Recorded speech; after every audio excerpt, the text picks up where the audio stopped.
I'm sure you know the subject matter of our little meeting today, this evening. The plane carrying former President Rodrigo Roa Duterte took off at 11:03 p.m. this evening and exited Philippine airspace. The plane is en route to The Hague in the Netherlands, allowing the former president to face charges of crimes against humanity in relation to his bloody war on drugs. The former president was earlier placed in government custody at Villamor Air Base after his common-law wife, Hanilet Avancenia, and members of his entourage arrived at 9:20 this morning from Hong Kong on Cathay Pacific flight number CX-907. Mr. Duterte was arrested in compliance with our commitments to Interpol.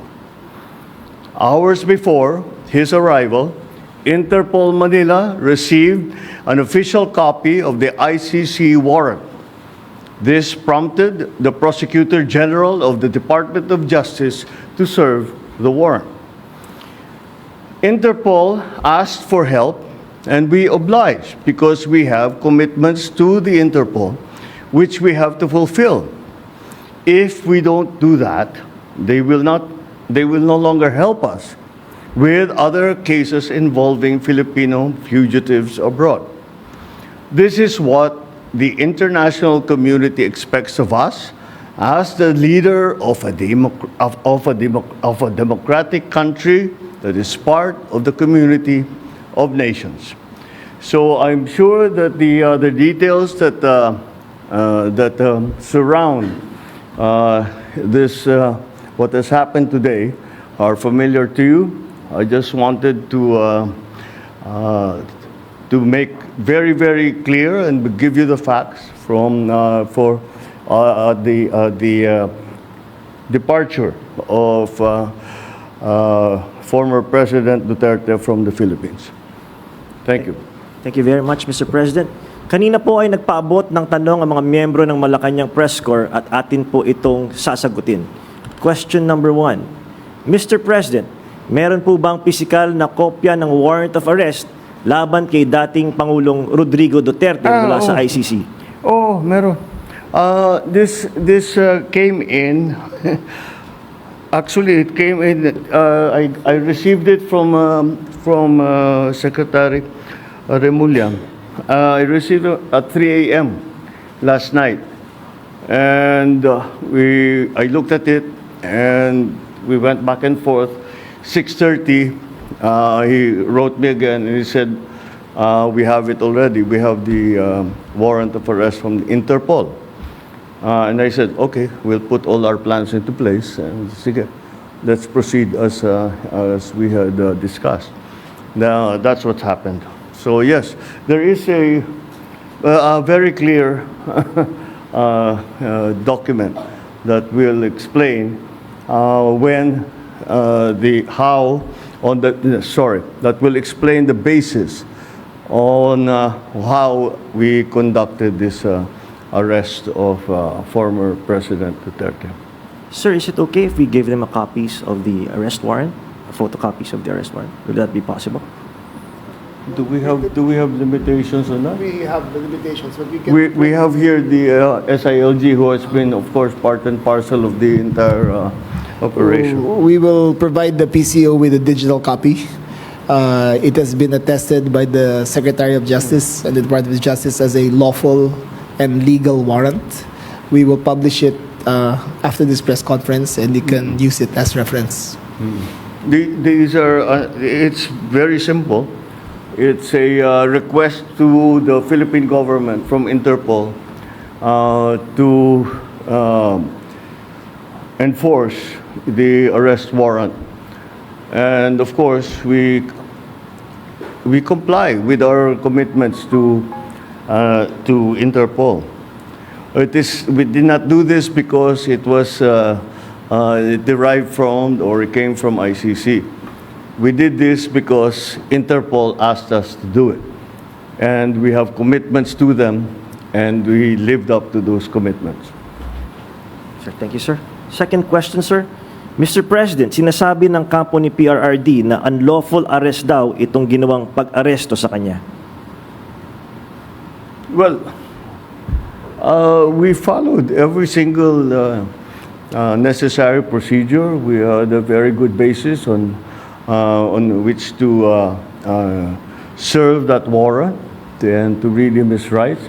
We followed all the legal procedures that are necessary. So I'm confident that if in further examination, you will find that it is proper and correct. Sir, third question from the MPC. Mr. President, may violation ba ito sa ating soberanya, itong pagkaka-aresto kay dating Pangulong Duterte? No. Bakit naman? Dahil consistent naman tayo. Hindi tayo tumutulong sa investigasyon ng ICC. Wala tayong meron tayong contact sa kanila, natural. Pero no, not on an official level. We didn't help them in any way. The arrest that we did today was in compliance with our commitments to Interpol. It just so happened that came from ICC. But it's not because it came from ICC. It's because it came from Interpol. Pang-apat po na tanong, Mr. President, sinasabi po nila na ito ay political persecution lamang at may kaugnayan din daw sa 2028 elections. Okay, well, I'm sure sasabihin nila yan. But this case started in 2017 when we were still members of the ICC, and it was during the time of former President Duterte. So I don't see how that can be political persecution on my part, because it was initiated before I even came into the picture. So that would seem. But once again, we have to recognize that, you know, of course, it's natural for people to put lalagyan ng politika, kulay ng politika. Pero sinundan lang natin yung ICC, yung Interpol. Hindi natin kinakausap yung ICC. Marami silang hinihingi sa atin ng mga dokumento, wala kaming binigay. Yun lamang, hindi natin mahindian ang Interpol. Pag sinabi sa atin, tulungan nyo kami, kailangan namin kunin itong taong ito. Dahil, kung maalala ninyo, lahat ng mga tumakas dito sa Pilipinas, kagaya ni Alice Go, kagaya ni Arnie Tevez, kung sino-sino pa, pati naman yung mga human trafficking sa Myanmar, pati sa mga madadamay. Sinong tumulong sa atin para makita natin yung mga ating kababayan na inaapi at ginagamit sa masamang paraan? Ang Interpol. Kaya naman, dapat naman tayo, pagka sinabi sa atin, tulungan nyo kami sa ganito, tumulong kayo. Kaya naman, ganun ang ginawa natin. Maraming salamat, Mr. President, sa paglilinaw ninyo. You want to ask another question? Take one question, sir. All right, sure. Sir, there are calls for people power. There are, in fact, as we speak, protest actions ongoing. Would you like to address the supporters of the former president? The supporters of the former president? Well, you know,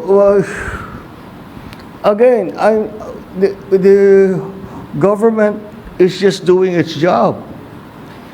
Wala namang, it's not because it's one person or another that we do the things that we do.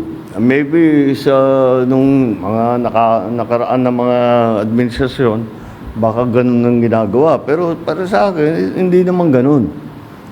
Sumusunod tayo sa batas. We are a member of the community of nations. We must live up to our responsibilities, to the commitments that we have made to the community of nations. And that is what's happened here. Politics doesn't enter into it. Bakit? Why that? You know, he's never going to be a candidate for anything. Why go after him? Di ba? At saka 2017 pa ito, wala pa ako. Civilian pa ako noon. So this is the evolution of his case, and this is where we end up. Yeah. All right. Thank you very much, Mr. President. Thank you. Thank you. Good evening. Thank you po. At dyan po